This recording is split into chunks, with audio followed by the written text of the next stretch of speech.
সকলকে একটা সুন্দর দিনের শুভেচ্ছা জানিয়ে আজকের ব্লগটা শুরু করছি। প্রত্যেক বছর একটা অদ্ভুত ভালো লাগা নিয়ে আজ সকালটা শুরু হয়। আজ চড়ক পুজো, অনেকে হয়তো শিবের গাজন উৎসব হিসেবেই জানে। সাথে আজ চৈত্র সংক্রান্তি। ভোর রাত থেকে চলে দলে দলে এই ভক্তদের বাঁক কাঁধে নিয়ে বড় কাছারিতে মহাদেবের উদ্দেশ্যে যাত্রা। অবাক লাগে ভেবে যে কত ভক্তি আর নিষ্ঠা থাকলে এত দূরের রাস্তা এই প্রচন্ড গরমে তাপে এনারা এইভাবে খালি পায়ে হৈ হৈ করে পার করে ফেলেন।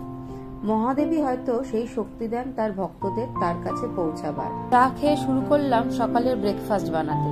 আজ ব্রেকফাস্টে কর্তা আর মেয়ের জন্য ম্যাগি, আর আমার আর মার জন্য কালকের নীলষষ্ঠীর সাবুর প্রসাদ। আজ হয়তো অনেকেরই বাড়িতে নিরামিষ খাওয়ার প্রথা, তাই আজ রান্না দুরকম ভাগে করতে হবে। আমার আর মায়ের নিরামিষ, কর্তা আর মেয়ের জন্য আমিষ। নিরামিষ হলেও রান্নাটা তরুজুত করে করলে আমার আমিষের থেকেও দ্বিগুণ ভালো লাগে। মেয়েও তখন খুব একটা বায়না করে না, তবু যখন আমিষ করতেই হবে তাই ওকে আমিষই দেব। এরই ফাঁকে ওর বিটরুট জুসটা রেডি করে নিই। এইদিকে মা পুজোয় বসে গেছে, আমার এখনো অনেক কাজ গোছানো বাকি। আমার রান্না মোটামুটি কমপ্লিট।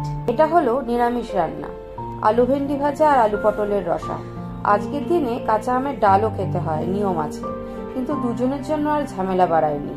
আর এইদিকে আমিষে আছে ডাল, আলু ভাজা, সাথে মাছ ভাজা আর ডিম পেঁয়াজ।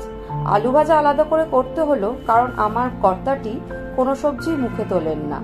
এবার সব কাজ সেরে আমি পুজো দিয়ে নেব। অনেকেই হয়তো ভাববেন মা তো পুজো করে নিলেন, তারপরও আমি আবার কেন? আমার মনে হয় খাওয়াটা যেমন যার যার হয়, পুজোটাও যার যার নিজেরটা নিজেকেই করতে হয়। মা খেলে যেমন আমার পেট ভরবে না, আমার ভাগেরটা তাই আমাকেই করতে হবে। আজকের ব্লগটা এই পর্যন্তই, দেখা হচ্ছে পরবর্তী ব্লগে।